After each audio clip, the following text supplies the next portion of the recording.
তো চলে এসেছি নতুন একটি ভিডিও নিয়ে। ভিডিওটা শেষ পর্যন্ত দেখতে থাকো। আজকের ভিডিওটা খুবই স্পেশাল হতে চলেছে। আজ আমি তোমাদেরকে দেখাবো কিভাবে সাধারণ পোড়া মাটির থালা এবং বাটি আর গ্লাসকে হাতে এঁকে সুন্দর করে সাজানো যায়। ভিডিওর শেষে দেখাবো এই থালাতেই কিভাবে আমরা ভাত পরিবেশন করছি। তো ভিডিওটি শেষ পর্যন্ত দেখতে হবে।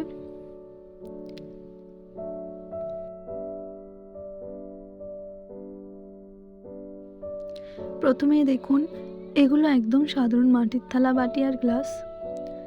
এগুলো বাজারে খুব সহজেই পাওয়া যায়। রং বা ডিজাইন করার আগে এগুলো ভালো করে জলে ধুয়ে পরিষ্কার করে ভালোভাবে শুকিয়ে নিতে হবে।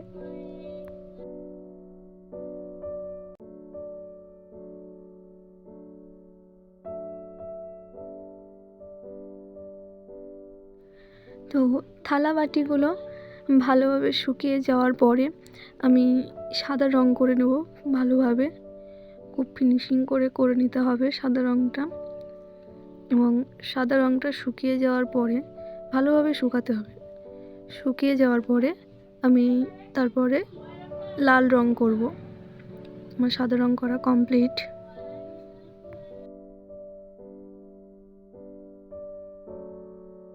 সাদা রংটা আমার ভালোভাবে শুকিয়ে গেছে। এরপরে এখন আমি এটাকে লাল রং করছি। এই রংটা শুকোতে একটু সময় লাগে, তাই ধৈর্য হারালে চলবে না। একবার রং শুকিয়ে গেলে আবার দ্বিতীয় কোট দিলে রংটা আরও সুন্দর হয়, অনেকটা গ্লেজি লাগে দেখতে। তো তোমরা চাইলে এভাবে করতে পারো। তোমাদের এই সমস্ত হাতের কাজ করতে কার কেমন লাগে একটু কমেন্টে জানাবে। আমার তো ভীষণই ভালো লাগে। রং করার পর এগুলি পুরোপুরি শুকাতে দিতে হয়, না শুকালে ডিজাইন করলে দাগ বসে যাবে, ডিজাইনটা একদমই ভালো হবে না। তো রংটা ভালোভাবে তার আগে শুকিয়ে নিতে হবে, নিয়ে তারপর ডিজাইনটা শুরু করতে হবে। তো আমি এখানে সাদা রং দিয়ে ডিজাইন করব এবং কলকা আকারে ডিজাইন করব, কলকা মতো। তো প্রথমে বাটিতে আমি ডিজাইনটা শুরু করে দিয়েছি। এখন সবচেয়ে সুন্দর অংশ হলো এই ডিজাইন করা। আমি এখানে সাদা রং ব্যবহার করছি। এই ডিজাইনগুলো গ্রাম বাংলার ঐতিহ্যবাহী আলপনা থেকে অনুপ্রাণিত। সত্যি ডিজাইনগুলো দেখতে আমার ভীষণ ভালো লাগে, নিজে করতেও ভীষণ ভালো লাগে। এগুলো সত্যি একটা অন্যরকম মাধুর্য, অন্যরকম সৌন্দর্য হাতের কাজের। অনেকে এই হাতের কাজের মূল্য ঠিক করে দিতে পারে না, আর কোনো জিনিস বিশেষ করে হাতের কাজের দাম কখনো দেওয়া যায় না, এটা অমূল্য।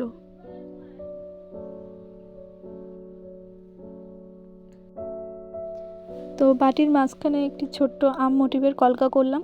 কলকাটিকে ছোট ছোট ডট ডট দিয়ে ভরাট করে নিলাম, এটাতে আরও বেশ সুন্দর লাগবে দেখতে।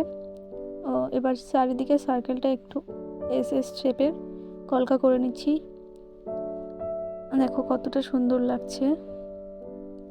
তোমরাও এভাবে করবে, দেখবে খুব সুন্দর লাগবে।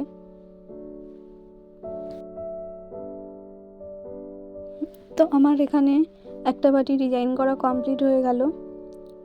আরও একটা বাটি এবং গ্লাস আমি ডিজাইন করেছিলাম এবং ভিডিও ক্লিপটাও নিয়েছিলাম, কিন্তু কোনোভাবে ভিডিও ক্লিপটা আমার ডিলিট হয়ে গেছে, ওই জন্য তোমাদের সাথে আর শেয়ার করতে পারলাম না। যাই হোক, পুরো কমপ্লিট ভিডিওটা তোমাদেরকে দেখাবো। পুরো কমপ্লিট ফটোটা আমি তোমাদেরকে শেয়ার করব ভিডিওর শেষে। শেষ পর্যন্ত দেখতে থাকো। আমার এই ডিজাইনগুলো কেমন হচ্ছে অবশ্যই কমেন্টে তোমাদের মতামত জানাবে, আর ডিজাইনগুলো কেমন হচ্ছে অবশ্যই জানাবে। তোমরা কমেন্ট করলে আমি আরও আগ্রহী হব কাজে, আরও সুন্দর সুন্দর কাজের ভিডিও তোমাদের সাথে শেয়ার করতে পারবো, নতুন নতুন কাজের ভিডিও। তো সবাই কমেন্ট করে জানিও, ভালো লাগলে লাইক কমেন্ট শেয়ার করো। আর ফেসবুক থেকে দেখলে অবশ্যই পেজটাকে ফলো করো, এবং ইউটিউব থেকে দেখলে অবশ্যই পেজটাকে সাবস্ক্রাইব করে দিও। আমি তো প্রফেশনাল আর্টিস্ট নই, তাই অতটাও ভালো প্রফেশনাল আর্টিস্টদের মতো অত আঁকতে পারবো না। আমার ভালো লাগা থেকেই আঁকি, ভীষণ ভালো লাগে এই সমস্ত কাজগুলো করতে, তাই জন্য করি। তো তোমাদের কমেন্টে আমি আরও আগ্রহী হব।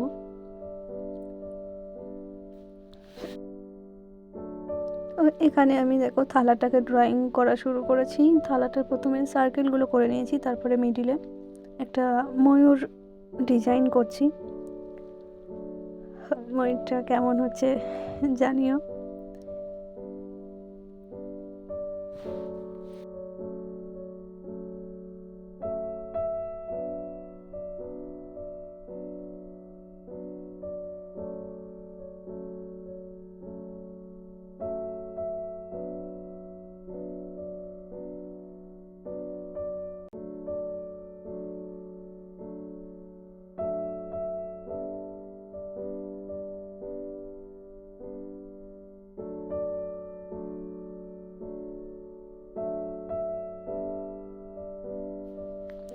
তো ময়ূরটা ডান, ময়ূরটা আমার কমপ্লিট হয়ে গেছে। এখন সাইড কলকাগুলো করব।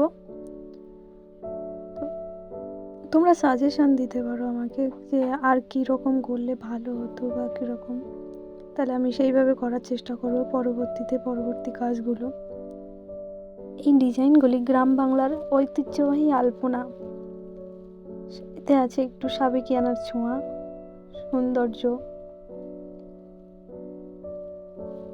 দিন দিন এই ডিজাইনগুলি, এই শিল্পকলাগুলি হারিয়ে যাচ্ছে।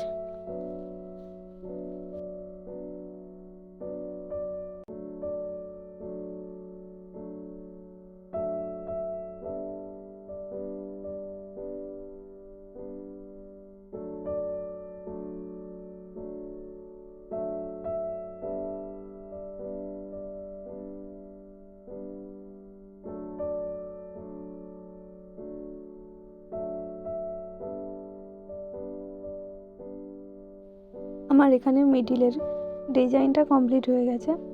তো আমি এখন সাইডে বর্ডার ডিজাইনটা করব। তো দেখো একটা এস শেপের কলকা এবং পদ্ম কলকা দিয়ে ডিজাইনটা করে নিচ্ছি।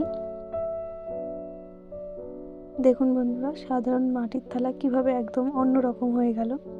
হাতের কাজের সৌন্দর্যই আলাদা।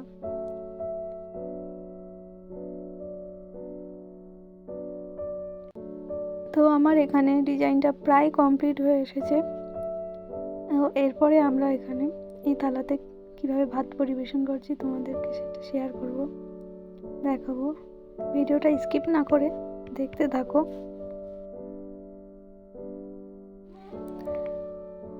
তো ছোট ছোট কলকা করে এই পুরো ডিজাইনটা আমি ভরাট করে নিলাম। তো ডিজাইনটা আমার অলমোস্ট ডান। এরপরে এখানে আমি ভাত পরিবেশন করব। আগেকার দিনে যে কোনো অনুষ্ঠান বা শাদি বাড়ি বলো যাই হোক, সেখানে কলা পাতাই খেতে দিত।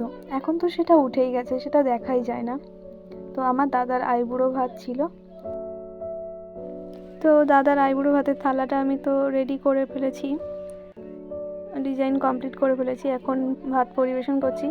দেখো কলা পাতা, ভাবলাম একটু কলা পাতা দিই, সেই সাবেকিয়ানার ছোঁয়া, গ্রাম বাংলার, এটা একটা অন্যরকম স্বাদ। তো তারপরে আস্তে আস্তে সমস্ত উপকরণগুলো সাজিয়ে দিচ্ছি দাদাকে।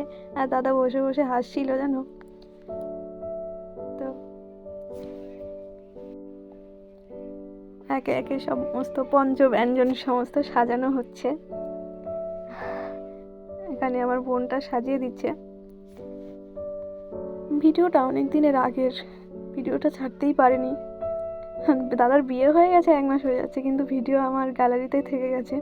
আমার শরীরটা ভালো ছিল না, এখনো পর্যন্ত আমি ভয়েস ওভার দিচ্ছি, কিন্তু বারবার আমার থেমে যেতে হচ্ছে, প্রচণ্ড কাশি লাগছে। তো যাই হোক, কী করবো, অনেকদিন ভিডিও ছাড়তে পারিনি। প্রায় 2-2.5 মাস ধরে ভীষণ অসুস্থ ছিলাম, এখনও আছি, ওষুধ খেয়ে যাচ্ছি, ইঞ্জেকশন নিয়ে যাচ্ছি, তার মধ্যেও ছাড়া হয় না অনেক দিন, তো এডিট করি, গ্যালারিতে জমে আছে ভিডিওটা, তাই তোমাদের সাথে একটু শেয়ার করলাম।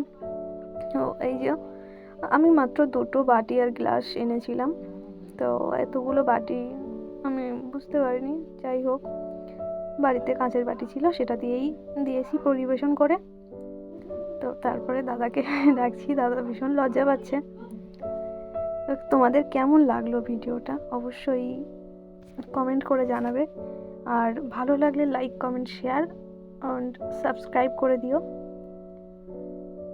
যাই হোক, দাদাকে আসন টাসন দিয়ে দিয়েছি, এবার দাদা দেখো কি লজ্জা পাচ্ছে